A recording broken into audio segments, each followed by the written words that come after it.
అయోధ్య రాముల వారిని తలుచుకోకుండా ఉండలేము. అలాగే అయోధ్య పూజా సామాగ్రి కూడా వాడకుండా ఉండలేము. అయోధ్య పూజా సామాగ్రి వాడండి, మీ పూజని పరిపూర్ణం చేసుకోండి. డీలర్షిప్, డిస్ట్రిబ్యూషన్, హోల్సేల్ కై సంప్రదించవలసిన నంబర్లు. పాపం ఆరోగ్య సమస్యలతో చాలా మంది వస్తా ఉన్నారు, తర్వాత చాలా మంది ఇబ్బంది పడుతున్నారు. కాబట్టి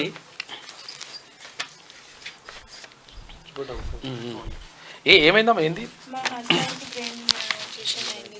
బ్రెయిన్ ఆపరేషన్ అయింది. ఇక్కడ మేజర్ ఆపరేషన్ అయింది.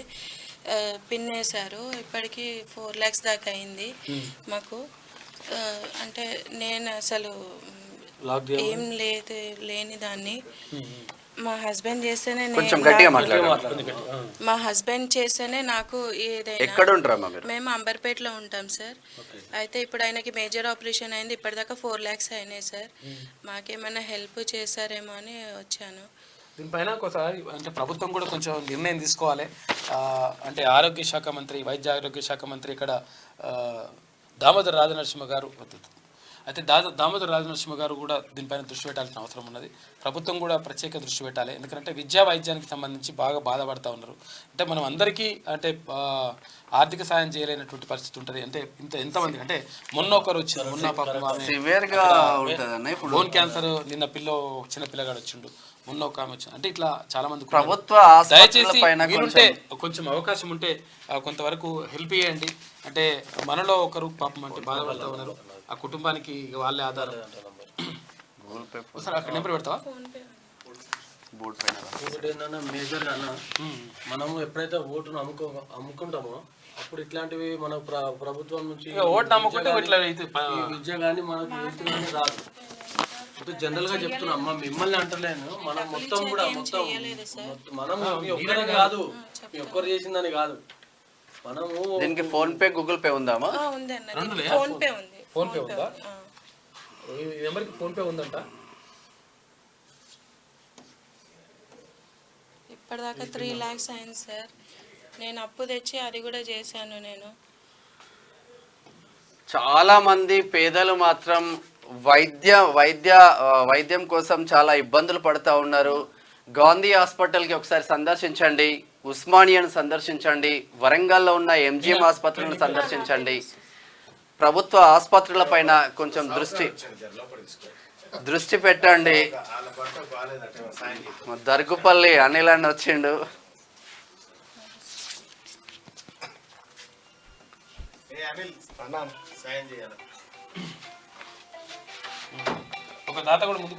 మీనా వాళ్ళ భర్త చాలా అంటే సివియర్ గా, అంటే ఫోటో చూస్తే చాలా బాధ అనిపిస్తుంది. వైద్యం కోసం నిజంగా ఎంత దారుణమైన పరిస్థితులు అంటే ఇల్లులు అమ్ముకొని, భూములు అమ్ముకొని వైద్య పరీక్షలు చేయించాల్సిన పరిస్థితులు మాత్రం ఉంటాయి. చాలా డేంజర్ గా ఉంది అనిల్ అన్న. మీ హెల్ప్ కోసమే అన్న లోపలికి పంపించిండు. లోపల ఇక్కడ లెఫ్ట్ సైడ్లో అయితే ఇప్పటిదాకా 4 lakhs దాకా అయినాయి. మేము సీజన్ హాస్పిటల్ నుండి వస్తున్నాను. ఇప్పుడు శివం రోడ్లో ఉంది సీజన్ హాస్పిటల్. ఇప్పటికీ ఐసీయూలోనే ఉన్నాడు. అంటే ఫిట్స్ వస్తుంది, ఇంకా ట్రీట్మెంట్ అయితేనే ఉంది. అదే ఏమన్నా హెల్ప్ చేస్తారేమో అని వచ్చాను సార్ ఇక్కడ.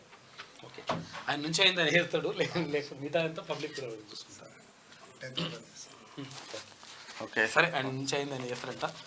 అనిల్ అన్న మాత్రం ఇమ్మీడియట్లీగా ఒక 10,000 రూపీస్ మాత్రం నిజంగా చేసిండు. థ్యాంక్ యూ అన్న. ఫోన్పే నెంబర్ ఇది 9573717286 కరెక్టేనా? ఈ నెంబర్కి మీనా అని వస్తుందంట. ఫోన్పే దయచేసి. అన్ని ఉచితాలు పెడతారు కదా అనిల్ అన్న. ఇటువంటి పరిస్థితులు వచ్చినప్పుడు ఏమనిపిస్తుంది నీకు? నిజంగా చెప్పు, ఒక లీడర్గా ఉన్నావు. ఏంటంటే కొంతమంది గరీబోళ్ళు ఉంటారు, వాళ్ళ పరిస్థితి మనం చెప్తాం. గరీబోళ్ళు ఎక్కువ మంది ఉన్నారు. నేను కూడా ఒక బాధితుడే దాంట్లో. మొన్న మీరు కూడా హాస్పిటల్లో ఉండే కదా. ఏంటంటే ఇప్పుడు వాళ్ళు కూడా ఏం చేసుకోలేక స్థితిలో ఉన్నారు కదా. వాళ్ళకు కూడా ఏదైతే పొలిటికల్ ఉన్న కూడా కొంచెం సాయం చేస్తుంటే బాగుంటుందని మా ఉద్దేశం. ప్రభుత్వమే దీనిపైన ప్రత్యేక నిర్ణయం తీసుకోవాలి. అంటే గత ప్రభుత్వం ఏం చేయలేక ఈ పరిస్థితి. హాస్పిటల్స్ కూడా అంత ఫెసిలిటీస్ అందుబాటులో లేవు. మీ లోకల్ ఎమ్మెల్యేని కలిసినావమ్మా? అంబర్పేట ఎమ్మెల్యేని ఒకసారి కలవండి. కాంగ్రెస్ ప్రభుత్వంలోనే మంచి జరుగుతుంది. కలిసిన తర్వాత ఏంటంటే ఎల్ఓసి తీసుకోండి, ఒకటి 5 లక్షల వరకు ఎల్ఓసి. ఎల్ఓసి ఏంటంటే ఎల్ఓసి అంటే ఏంటిదంటే ఇప్పుడు మీరు బిల్లు కట్టకుండానే, అంటే ప్రభుత్వం బిల్లు కడతా అని చెప్పేసి ఒకటి హామీ ఇస్తూ అట్లా లెటర్ ఇస్తారు. లెటర్ ఇచ్చేస్తే మీరు 5 లక్షల వరకు ఎమ్మెల్యే దగ్గర మీరు హాస్పిటల్ మీ లోకల్ ఎమ్మెల్యే ఉంటారు కదా ఒకసారి ఎమ్మెల్యే గానీ ఎంపీ సజెషన్ ఇస్తారు కదా. ఇక్కడ దయచేసి ఒకవేళ వీలుంటే కొంచెం ఈ phone pay Google pay number phone pay ఉందా అలాంటిది ఫోన్ ఏం పే లేదు. మన కాంగ్రెస్ ప్రభుత్వంలో మంచి జరుగుతుంది, అలాంటిది ఏం లేదు. గత ప్రభుత్వాల వల్లనే ఇట్లా హాస్పిటల్స్ కానీ ఇవన్నీ అలా అయింది, అలాంటిది ఏం లేదు. చేయండి, కొంచెం హెల్ప్ చేయండి. థ్యాంక్ యూ అన్న. అనిల్ అన్న గారికి చాలా ప్రత్యేక ధన్యవాదాలు. నిజంగా అన్న ఈరోజు చెప్పగానే 10,000 ఆర్థిక సాయం నేను అందిస్తా అని చెప్పడం చాలా సంతోషంగా ఉంది. అనిల్ అన్న గారికి మీరు ఎప్పటికీ అనిల్ అన్న గారికి రుణపడి ఉండాలి. ఎందుకంటే ఈ రోజుల్లో 10,000 అనేది కూడా చాలా పెద్ద అమౌంట్, చాలా చిన్న అమౌంట్ అని కాదు. అన్నకు చెప్పిన 2 నిమిషాలనే అన్నకు చెప్పిన 2 నిమిషాలనే అన్న 10,000 ఆర్థిక సాయం నేను అందిస్తా అని చెప్పేసి అన్న ముందుకు రావడం నిజంగా చాలా సంతోషంగా ఉంది. మరి సుదర్శన్ అన్నకు మన మేనం శ్యామన్న గారికి కూడా చాలా ప్రత్యేక ధన్యవాదాలు. మన మల్లన్న గారికి కూడా చాలా ధన్యవాదాలు. చెప్పిన ఒక్క నిమిషంలోనే అనిల్ అన్న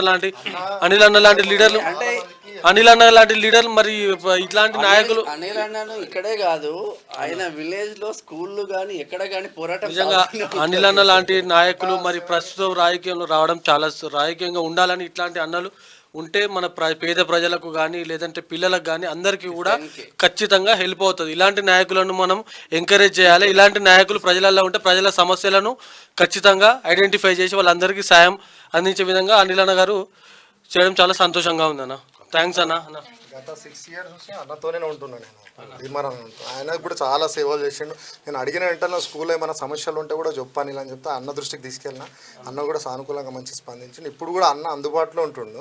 అలాంటిది ఏమి లేదు, ప్రతి ఒక్క అందరికి ఏది ఉన్నా హెల్ప్ చేస్తాడు. ఎవరికన్నా గిట్లా హాస్పిటల్స్ కానీ లేదు ఖచ్చితంగా అన్న. ఇప్పుడు నేను 6-7 years నుంచి అన్నతో పాటే నేను ఉంటున్నాను. మీరు ఎమ్మెల్యేని కలవండి అమ్మా, క్యూనిస్ ఆఫీస్కి పోయినామని చెప్పండి. ఒకసారి లోకల్ ఎమ్మెల్యే ఉంటాడు కదా, వాళ్ళని ఒకసారి కలవండి, వాళ్ళు ఏం చెప్తారో మళ్ళీ కూడా అన్నకు కూడా చెప్పండి ఒకసారి. మళ్ళీ కాలేరు వెంకటేష్ కలవండి. Thank you Anil Bhai. Thank you. Thank you. Right అమ్మా. ఇవాళ